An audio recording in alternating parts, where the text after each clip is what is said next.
morning and welcome to V Couch. It's me, your host, Vanita Wandera, and today joining me on set are two remarkable guests, Mr. Malvin Idachi and Miss Wanza Wanjiru.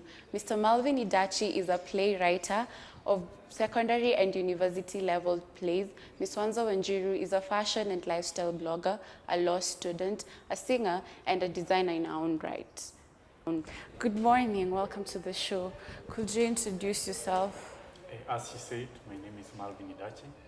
I'm a play director, writer, and also producer. I specialize in commercial shows and stage plays in schools and also in commercial theater. So, Mr. Malvin, you've had plays that have won various awards, one in 2014, there was one in 2015 and 2018.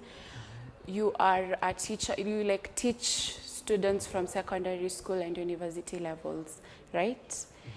Do you think that parents and teachers have not created a suitable climate for their children to know that balancing their activities is important? Yes, that's very true. Parents, teachers, and the society at large have failed in creating a balance, in enhancing a fully developed student or learner out of the school. I've experienced so at the university level because you meet students who are not well developed, and you meet students who have not discovered themselves. At primary level and at secondary level, when you are introducing students to extracurricular activities, you find most of them are shying away because of the negative attitude they have that has been inculcated into them by the student and parents and the society at large. Do you think the reason why parents are not allowing their children to partake extracurricular activities is because they feel like the child will not be able to create a balance?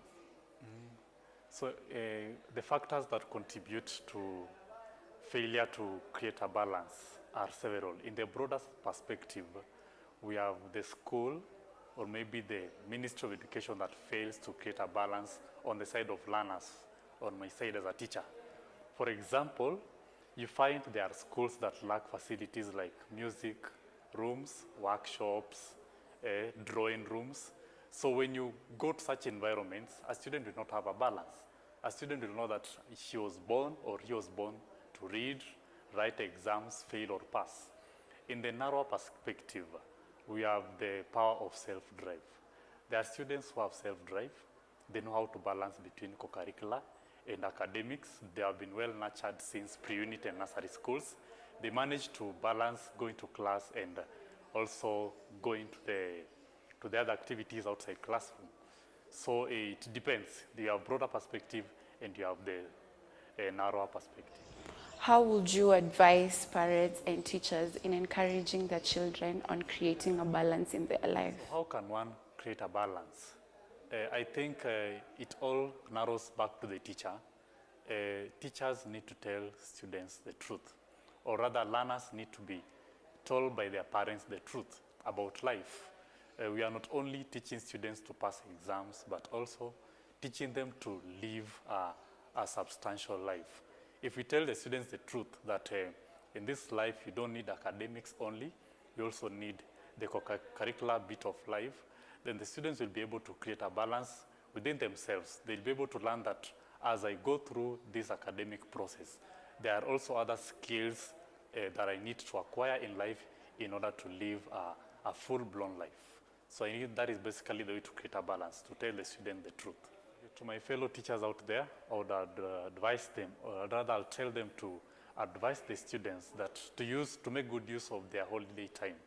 When they go home, encourage them to acquire skills of academics, not to pamper them with a lot of homework, but to encourage them to go out there, learn swimming, learn computer skills, improve on their dancing, writing poems, singing, or learning how to play instruments. Because we are transiting to a phase of education in Kenya whereby the syllabus will not be exam-based, but rather competent-based. And students who will have skills are the ones who will thrive in this kind of syllabus or curricula. To parents out there, I'll encourage them to take their students to institutions whereby only skills are taught. There is the same to driving, same to computer, because those are the kind of people we need in the future Kenya. Thank you, Mr. Malvin, for coming to the show. It was nice having you. Welcome. It was a privilege being on the show. Yes, see you soon.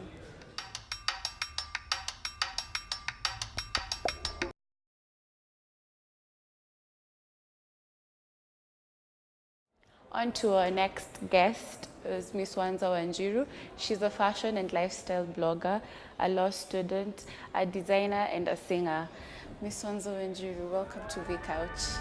Hey, beautiful, beautiful, beautiful, beautiful angel. Love your imperfections, every anger. Tomorrow comes and goes before you know.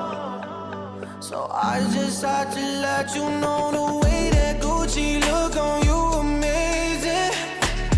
But nothing can compare the way you naked. Miss Wanza, in relation to one of your blogs, Broken Crayons Still Color, you urge people to still believe in themselves no matter how hard things might have been. Do you think the ability to create a balance entails one believing in themselves? As you've heard, my name is Vanita Wandera. Yes, I do believe that having a balance entails believing in yourself. You can't achieve anything. You can't push yourself forward if you don't believe in yourself. I always quote in my blogs and I always tell my friends that it starts with you. No one else can believe in themselves the way you believe in yourself. I'll make reference to one of my blog posts that I wrote last year. I told guys that I got myself up when no one else could get me up. I believed in myself when no one else could believe in myself. Because even when my friends tell me I can do this, the fact that I didn't believe in myself meant zero.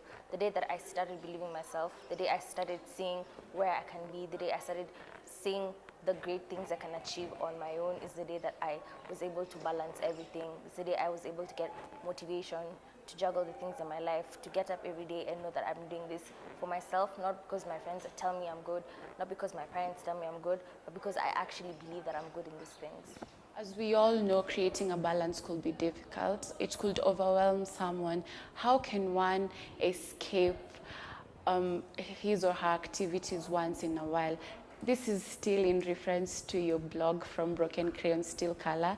I think it was one of my favorite blogs where you said that school got a bit difficult for you. You weren't able to balance quite a number of activities in your life, and you got to a point that you even told your mom that you don't want to go back to school anymore. So what could one do to prevent this from overwhelming? I cannot emphasize more on the need to take time for yourself when you're trying to balance things.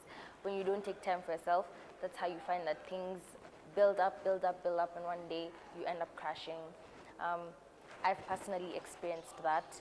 Last year, I was juggling my blogging, school, design, singing, all at once, and I forgot how to take care of myself. I forgot how to just take an evening out to breathe away from everything, away from my phone, and just take a breather. And it got to a point I even told my parents that I think I want to quit school. I let the little things that I love doing start slipping away from my hands. So as a preventive measure in my life, I introduced taking time for myself. Every evening I have an hour where I just read a book or something, where I just detach myself from everything and just take a moment to breathe and to relax. Also taking time off more than a day. You need time. That's why guys have leave from work. They have leave from things that they love doing. Everyone needs rest. I mean, even Jesus rested and God rested. So you need to take time for yourself. It's not necessarily reading a book or sleeping. It could be hanging out with your friends. Just anything that makes you forget what you usually do and makes you happy is great. What would you advise fellow youth, or how would you motivate them on creating a balance? I cannot emphasize more on the need to take time for yourself when you're trying to balance things. When you don't take time for yourself, that's how you find that things build up, and one day you end up crashing. I've personally experienced that. Last year, I was juggling my blogging, school, design, singing all at once, and I forgot how to take care of myself. I forgot how to just take an evening out to breathe away from everything, away from my phone, and just take a breather. And it got to a point I even told my parents that I think I want to quit school. I let the little things that I love doing start slipping away from my hands. So as a preventive measure in my life, I introduced taking time for myself. Every evening I have an hour where I just read a book or something, where I just detach myself from everything and just take a moment to breathe and to relax. Also taking time off more than a day. You need time. That's why guys have leave from work. They have leave from, things that they love doing. Everyone needs rest. I mean, even Jesus rested and God rested. So you need to take time for yourself. It's not necessarily reading a book or sleeping. It could be hanging out with your friends. Just anything that makes you forget what you usually do and makes you happy is great. What would you advise fellow youth, or how would you motivate them on creating a balance? I am only 20 years old, turning 21 in a month, and when I tell people the things I do, they literally don't believe me. They think that it's supposed to be a 27-year-old doing these things. My word of encouragement is that put yourself out there. Life is short. Being young and being youthful is actually a gift. So this is a time that you're supposed to maximize these things that you do. This is a time you're supposed to put yourself out there, explore your potential, push yourself. This is the time you're supposed to grow and build yourself. Don't be afraid to fall. Falling is part of life. I've fallen so many times, but getting back up and learning is what really matters. So keep going, you can do this. Life is life, but you can do this. Thank you, Miss Wanza. It was great having you on my show. So there you have it, guys, from the professionals themselves, that creating a balance is possible.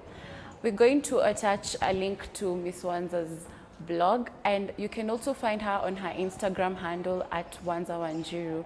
Her blog is known as The Beautiful Barrette. It's very inspirational, motivational. It's great to keep you going. As for Mr. Malvin, he emphasized on parents and teachers being able to create a climate for their children to know that juggling activities is possible. It's me, Vanita Wandera. Meet you same time, same place on Big Thank you so much.